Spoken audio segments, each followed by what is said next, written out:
Tuesday, November the 16th. I don't know whether as an editor you are happy or not happy in such a heavy day for news. You could pick any story and make it the front page lead. Yes. But some days it's so dry that you rummage through the stories and you get not one single story that is worth page one lead. Today, how many stories would you say you have on hand that could be front page lead? Almost 10 stories. Almost 10? Any kind of story, business story, political story, foreign news. My God.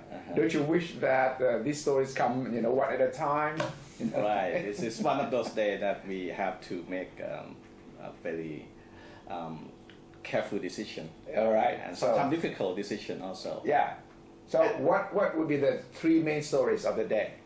The main headline would be, of course, the extradition of Victor Wood. Which came as a big surprise. Big surprise. Actually, but we expected this. Oh. In fact, but not today, though. When we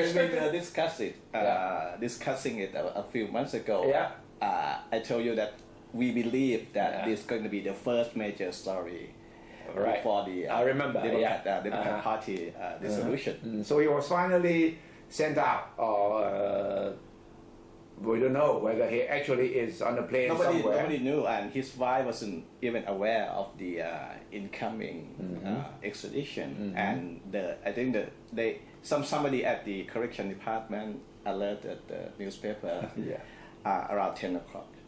But then he disappeared into a plane, and then he was supposed to have been flown away. We will find out soon where he has landed. I hope not Guantanamo, one of those cases. But then, what will be the second main story? Another big story have to do with the DSI, of course. Is release the initial results of the investigation into what happened during April and May turbulence. Any surprise disclosures? We have the wording is still very cautious, and apparently the SI blamed both the government troops and militants of the Red Shirt for some of the deaths that occurred during that time. But 70 other deaths still up for more investigation. And the third main story that could make a lead on any day? The ministers that we insisted all the way that they should resign to run in the by-election. They have apparently agreed to quit. Well, that didn't surprise you, did it? We have been saying all along that you have to do it sooner rather than later, and they have to do it anyway. And then again, is this too late? Well, too late, and it's not a graceful exit for them at all. Seems like they are working under pressure. So they should have done it last week. They should get some credit for it, but now they don't. And I understand there's another big story about discovery of babies, bodies of babies. Of course, they uncover a big number of fetus at the Wat Pai Ngan temple. Wow.